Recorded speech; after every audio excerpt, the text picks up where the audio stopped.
What's going on, guys? Back here with another video today.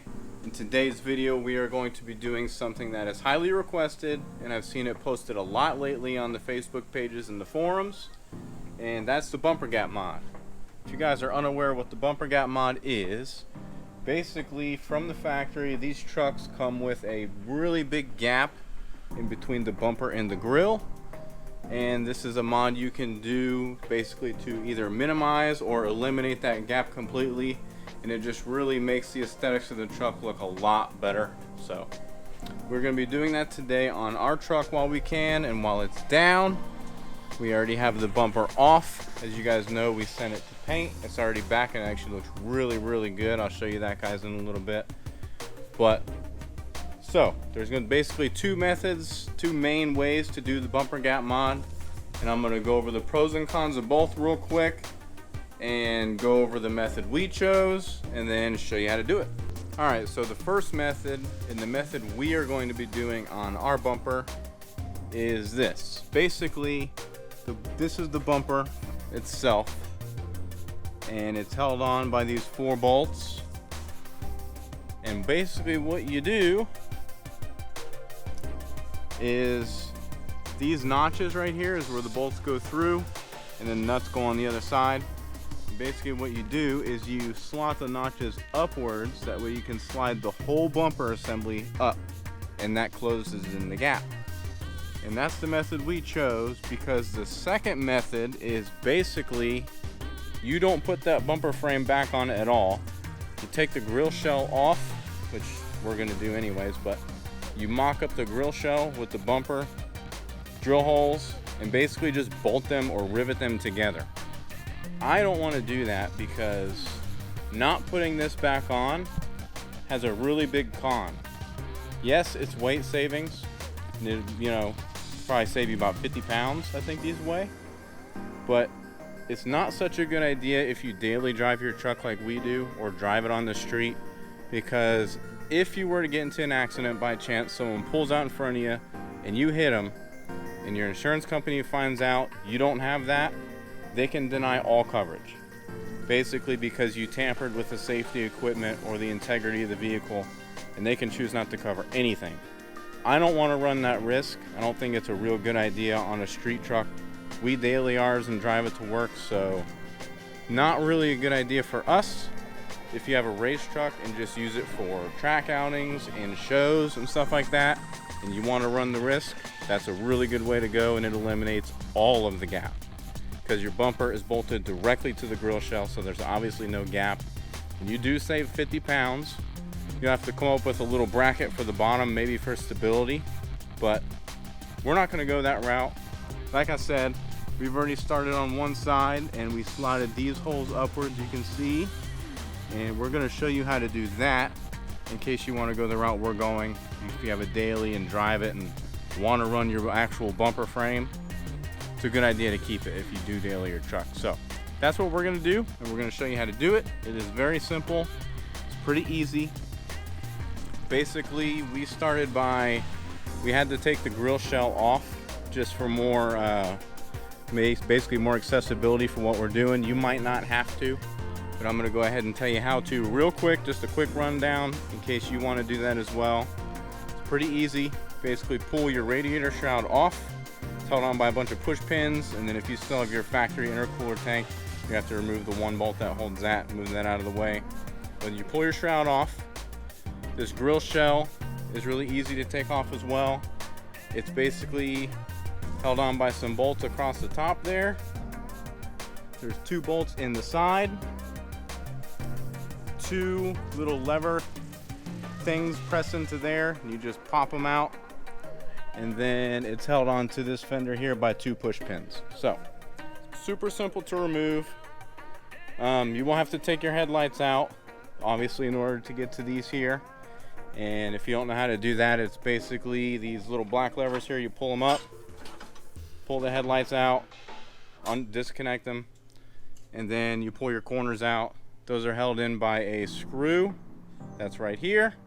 Mine actually don't have the screws in there for whatever reason, but so that's pretty simple, pretty easy. It means you'll be able to figure it out.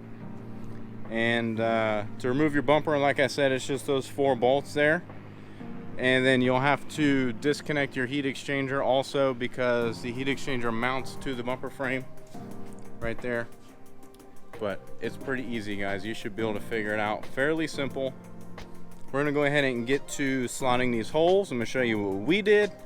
This might not be the perfect way to do it, or the only way to do it. If you come up with your own method, go for it. More power to you. This is just what we came up with, what works for us, and what we thought was easiest.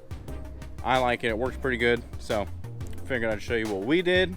Feel free to come up with your own methods. And yeah, so we're gonna go ahead and get to it. These are the tools we used right here. Basically, we're gonna need some kind of rotary tool or Dremel. I had to use a hammer for a couple things. Yes, this is the wrong hammer. I understand this is a carpenter's hammer. This is just what I happen to have right now. I actually got a lot of crap for that already on some of my posts, but if you don't like it, feel free to buy me the real hammer and send it to me, and I'll use it. But until then, this is what I'm using. Flathead screwdriver. You might not need it, probably won't. I just had it out just because. Some pliers. I have a set of calipers, but whatever you want to use to measure with, a tape measure, scale, whatever you have. I happen to have some calipers, so I use the calipers. And then you're gonna need rotary accessory kit. And then I bought this rotary point set as well. It's a diamond rotary kit. All this stuff from Harbor Freight was like 30 bucks. So I mean, yes, it's Harbor Freight stuff. I don't care. It works just fine. It's cheap. And that's what we're going for. I'll probably never use it again, really. But so, rotary kit. Basically, the only thing you're going to need out of this accessory kit is these little cutoff wheels. It comes with a whole bunch of them, a whole tube of them. That's what we used. Is basically we used the cutoff wheels.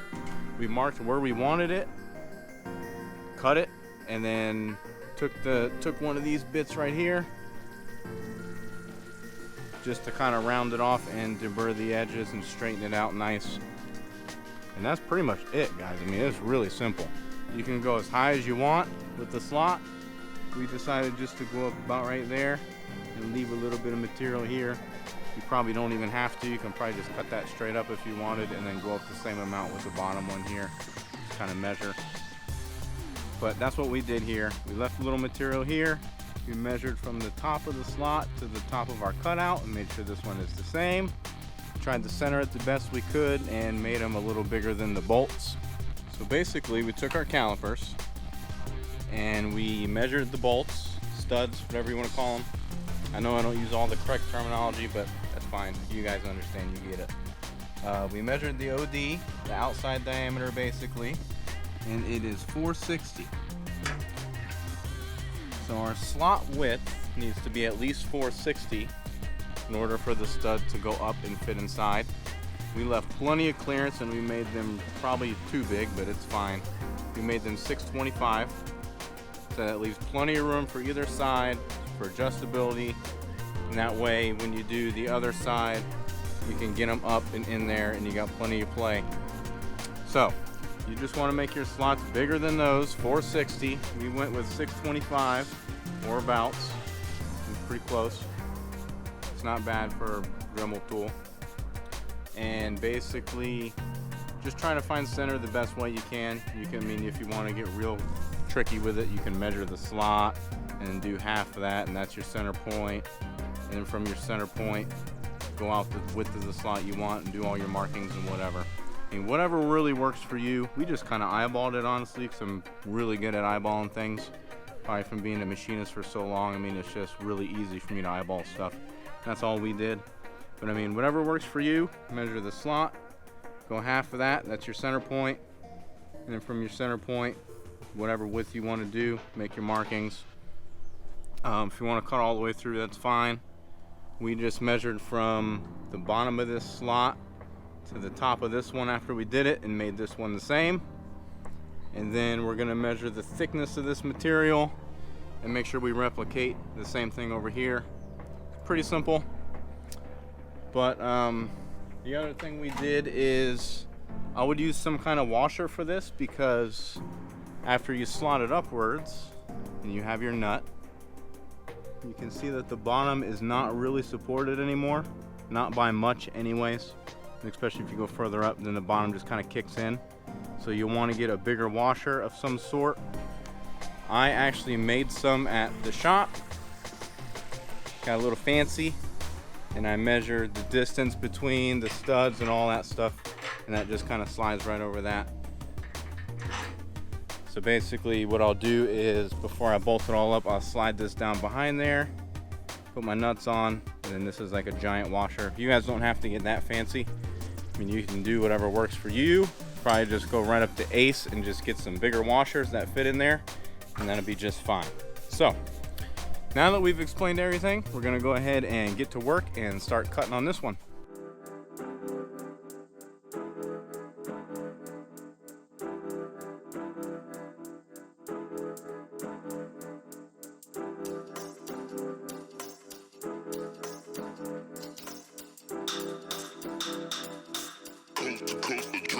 Next level.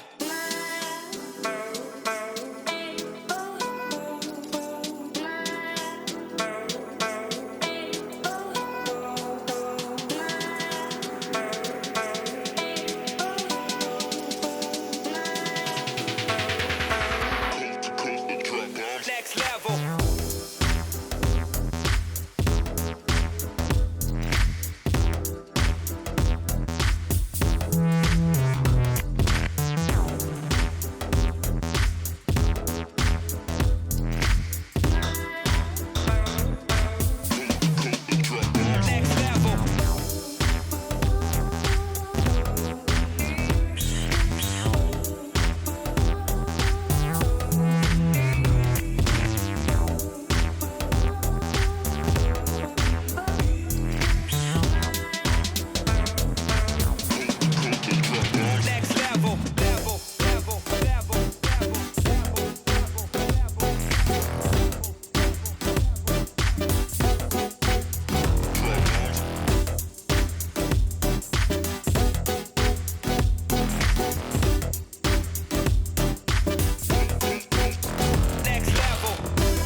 Alright, so we got the first one done. As you can see, when using these cutoff discs, be very careful because they are brittle. You will break them and they will go flying. It's gonna happen, so just be ready for that. Highly suggest wearing safety glasses because when they do break and go flying, I mean, they just shatter and they're gone. They go zooming everywhere. So you don't want that in your eye. Wear some safety glasses when you're doing that. But basically you saw what we did. Just very carefully because it is going to want to grab. I don't know if you've ever used the rotary tool before, but it will kind of grab. So you just, with a little bit of pressure, Whichever way it's trying to grab, just pull away a little bit. Take your time, nice and slow, and just till you break through on the sides. The top is a little hard because you're gonna kind of pivot it at an angle to get it in, and it's a little difficult to get it to break through. But once you notice that it is through enough to where you can take your pliers and kind of pull it forward, what I did is just pull it forward, hit it back, pull it forward, hit it back until it broke off. And then just use your little, whatever kind of deburr bit you got, you can use. It comes with these little, like almost like a stone kind of bit, or you can get the diamond rotary kit like I got and use this kind of bit right here, and just kind of use that to smooth out the cuts and make it nice and, you know, nice and even. So we got this one done. We're gonna go ahead and do the top one. Not gonna film that. We're just gonna go ahead and knock that out, and then I'll come back to you and we'll show you the finished result. We'll mount the bumper frame on there and show you just how much movement we gained and really see the difference, guys. All right, so we got that knocked out. Now all four are notched. Basically, we just try to keep the distance of material around the same. I did 160 or so. It's hard to get while filming, but 160 here as well. And I mean, it's not too critical. You're not really going to notice it that much once you put the bumper up and everything. But just make sure you have all of these distances pretty much the same from the top of the slot to your top of your cutout. I mean, it's not really too critical. Just keep in mind that the shortest distance is where it's going to bottom out, so you can only go as high as your shortest cut. But as long as they're all pretty similar, it'll be fine. We'll go ahead and grab the bumper, bring it over here, just loosely mount it and show you how much movement we gained. But I mean, just as a reference, you can take the nut here. You can see that that's where it normally sits in the slot there. And now we can move it all the way up here. So I'd say over a ½ inch of movement, which is great. That should eliminate a lot, if not most of that gap. And like I said, the distance is up to you. You can do it however you want. That's just what I wanted to do. I think that'll eliminate most of it. So yeah, I'm gonna go ahead and grab the bumper and mock it up for you guys and show you what we did. All right, so the bumper's on. Right now it's at the bottom of the slots, basically where it would be if you did not do the bumper gap mod. So basically we're gonna measure from the bottom of the bumper to about the frame rail, about 700 thousandths. So now what I'm gonna do is pull the bumper all the way up, tighten it just a little bit, and then we'll measure that gap and see the difference. But for reference, you can kind of see not much of a gap between the frame rail and the bumper. Yeah, we'll go ahead and pull that up, see how it looks. All right, so we got it pulled all the way up to the top, and man, what a difference, guys. Look at that. That's where the gap was. We're at 700 thousandths like it was. Look at the difference. Big difference. I mean, you can just see the difference right off the bat. Matter of fact, what I'll do is drop one side down and leave one side up, just so you can see. But I mean, it was a huge difference. Could notice it right away.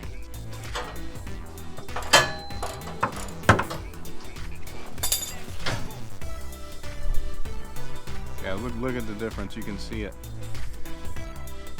Big gap, small gap. So definitely makes a difference, guys. You can really see it.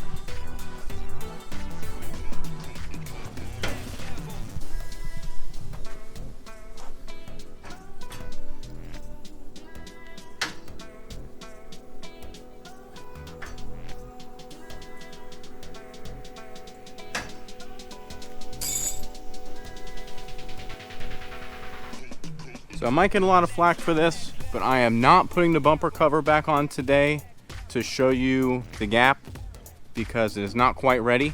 We just got it back from paint, so it's fresh paint, and I don't want to handle it until it's cured a little bit.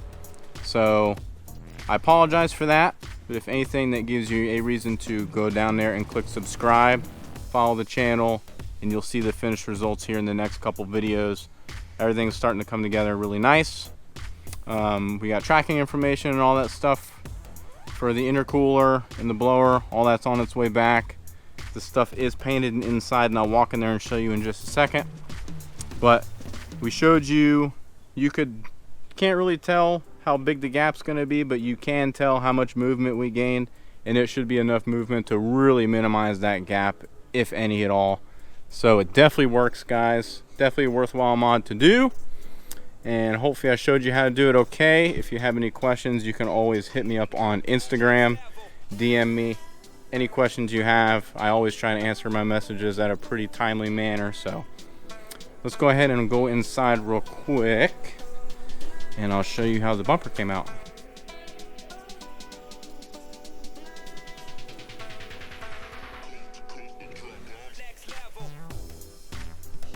Crazy dog. What are you doing, crazy dogs?